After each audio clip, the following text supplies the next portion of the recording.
Long मार्च रोकने के लिए बड़े पैमाने पर इकदाम। इस्लामाबाद का रेड जोन सील करके सिक्योरिटी फौज के हवाले करने का फैसला। 5 या उससे ज्यादा अफराद के इकट्ठे होने पर पाबंदी। जुड़वां शहरों में रेंजर्स तैनात करने की भी मंजूरी। 2500 अहलकार पंजाब से भी पहुंच गया। मेट्रो बस सर्विस 26 मई तक बंद। सेफ सिटी के नकारा कैमरों की मरम्मत। मॉनिटरिंग के लिए 2 कंट्रोल रूम्स कायम। वजीर दाखिला खुद निगरानी करेंगे।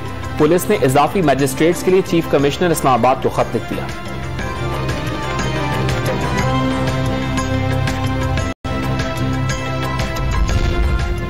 पंजाब से इस्लामाबाद आने वाले तमाम रास्ते बंद। फैसलाबाद इंटरचेंज सील करने का काम जारी।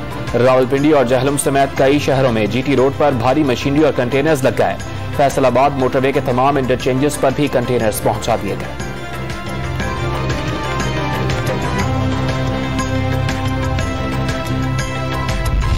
इस्लामाबाद हाईकोर्ट ने साबिक वफाकी वजीर दाखिला शेख रशीद अहमद को गिरफ्तार करने से रोक दिया।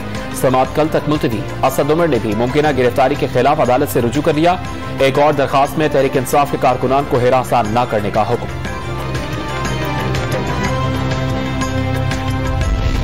तहरीक इंसाफ की नफरत अंगेज सियासत ने पुलिस अहलकार की जान ले ली। मजम्मत का बयान तक नहीं आया। वफाकी वजीर इत्तलात मरियम औरंगजेब बरस पड़ी। फसादियों के साथ हैं या पुरअमन तरक्की चाहने वालों के साथ हैं। अवाम से फैसले की अपील कर दी।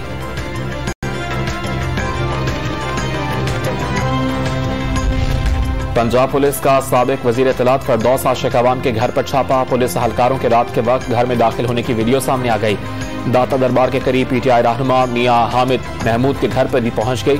पुलिस अहलकारों पर सीढ़ियां लगाकर घर में दाखिल होने का इल्जाम।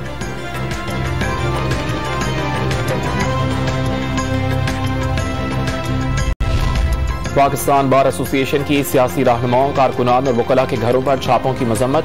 सीनियर वकील बाबर अवान को पेशावराना फराइज से रोका गया। शहरियों को बुनियादी हुकूक से रोकना काबिल मजम्मत है। एहतजाज से ना रोका जाए। लाहौर बार एसोसिएशन का एलामिया। पाकिस्तान स्टॉक एक्सचेंज में मंदी का रुझान बरकरार। इंडेक्स 490 पॉइंट्स कम होकर 41,950 पॉइंट्स पर बंद। इंटरबैंक मार्केट में डॉलर मजीद 65 पैसे महंगा, 201 रुपए 45 पैसे का हो गया। सोना 1950 रुपए महंगा होकर 1,43,650 रुपए पर बंद।